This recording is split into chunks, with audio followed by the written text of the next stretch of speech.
5:34 p.m. 22nd September 2017. This is a Be Kind to Pets veterinary educational video sponsored by Toa Vets. As this video contains surgical footage, viewer discretion is advised. Today, Dr. Singh will be doing a guided demonstration for young vets on how to spay a female dog with minimal skin incision. Our patient today is a 10-month-old female Maltese crossbreed. Okay, the spay has been done about half an hour ago, and I'm doing a video to teach the younger vets how I spay a dog with the minimum length of skin incision. As you can see here, now what I do is I look for the umbilical scar. This umbilical scar, which was where the umbilicus was. So normally from here, I will estimate for this small breed, I will estimate about 1.5 centimeter. My incision starts here, 1.5 centimeter from the umbilical scar. So from here, from this 1.5 centimeter, then I will take the scalpel blade and cut more or less 1.8 or 1.8 centimeter. So that this is the shortest skin incision, which is available to take out the ovaries and the uterus. Now, as you can see, this is the ovary and uterus. You have to hook up. Okay, so the ovary and uterus will be actually here this way. Okay, then when you incise, you come outside already. When you incise, when I come to this side, when I do the skin incision, then I cut into the linea alba and the muscle and separate, and then I have to hook. So you come to my side, I'll hook in. So I have to hook up the uterus. So normally I do 45 degrees. Go in 45 degrees, turn the hook and pull out. So I demonstrate here. I go in, then I turn the hook and hook up. You see, hook up the left uterine body first, uterine horn first. Hook up, and once you manage to hook this one out, the other one is easy already, because the other one just follows this one. So this is where many young vets cry, because sometimes they try and hook, but they can't get it. So they hook 10 times, 20 times, they can't get it, because sometimes the dog is too fat. Sometimes they can't manage to get the right location. The location is more or less 45 degrees to the skin incision, 45 degrees, and then you turn your hook around and then pull. So if you don't turn, obviously you cannot. So you go in below the uterine horn below, and when you go in below, then you go in below there, and then you hook up. It's easily said than done actually, but of course for me, I have so many years of experience, so I can manage to get it. Even for this dog, it's the third time. So I did one time, nothing. 2 times, nothing. The third time, the uterine horn was hooked up. So I will consider that a relief, because sometimes it's really hard to get it. So once you hook out, then the other thing is just tie and all this. So I won't explain that. That one is the standard. So I just want to explain that to get the smaller skin incision, which the owner is most happy with, you really need to get this distance, the start of the incision, to the umbilical scar. Umbilical scar is around here. I don't think you can see, but some of them is more obvious. So it's about 2 centimeter. So you don't go 1 centimeter, because then you can't reach the uterine horn, uterine body. You can't reach. So it's too short. It's no use. Too long, too far away. You cannot get the ovaries. Now some vets they cut a bit far. Let's say instead of 2 centimeter. That applies to the cat also. They cut at 1 centimeter, or let's say they cut at 3 centimeter. So if they cut at 3 centimeter from the umbilical scar, So they cut here and then they cut this side. So that means the ovary is too far away. So when they pull to tie the ovarian ligament, the whole ovary breaks. So when it breaks, of course, the ovary drop in. It drop in here, and it's really a big thing, because that means the dog will come and hit again, because the ovary has dropped in, and then the vet completes the surgery. Now, that is no good for the owner or for the dog, because the dog will keep cycling because of the ovarian tissue.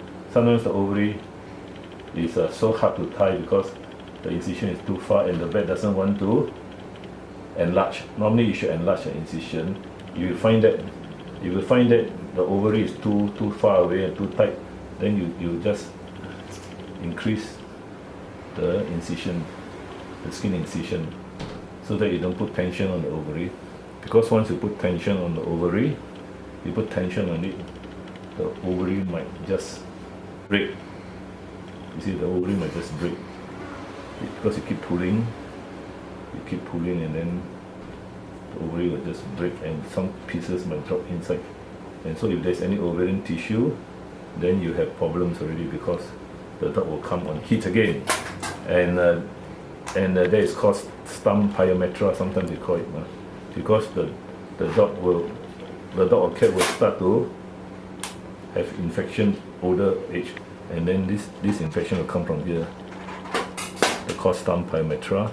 Now you can see that there should be no bleeding, and now my assistant will just tape it over. Now normally I have a protective plaster so that the dog doesn't lick it, and then normally I don't give the collar, especially if it's possible. Then the only complaint is sometimes the dog is allergic to the plaster. Now this plaster is a bit too big, I would say, too big.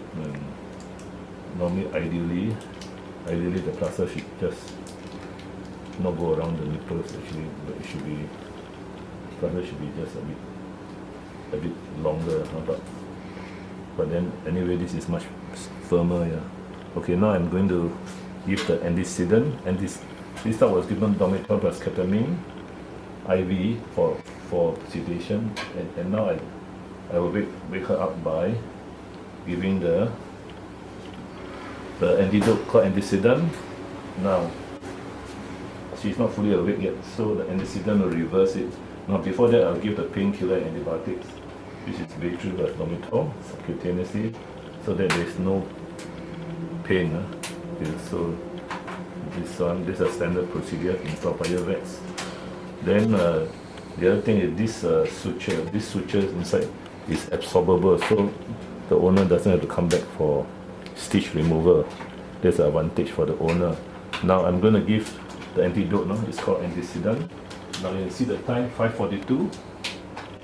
Now between 5 minutes, the dog should be awake already. So you see, I'm going to give IM. Okay, so it's 5:42. Now this e-collar may be too big. This, what size is this? 15. So normally size 14 or size 12. This is more. Now this is more like cat.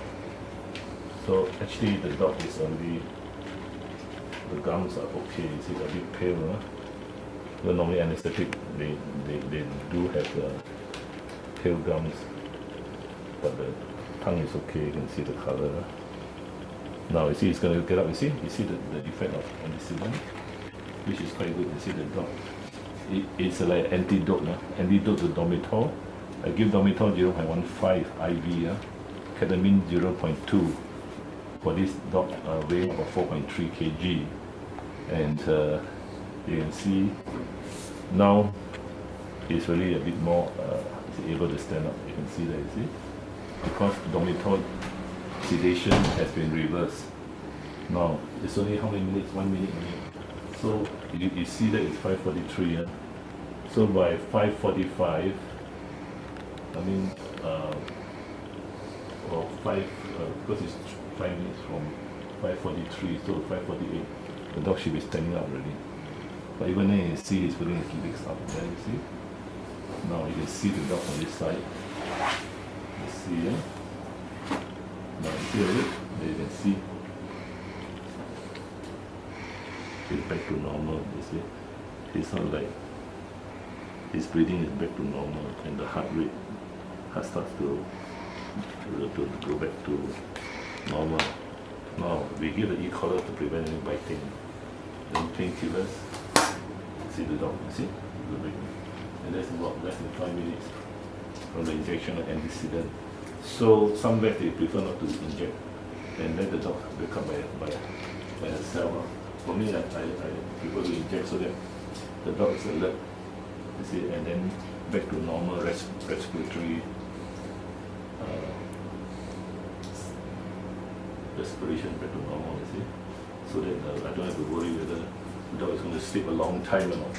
But some owner says that the dog sleeps a long time after the spay, and of course the owner worries it's sleeping so long due to the sedation effects. Now you see, what is the time? 5:45, only 2 minutes, right? Just now was 5:43. Was it 2 minutes or 3 minutes? Yeah? See? Much difference because of the antidote. Okay, thanks a lot. Yeah. So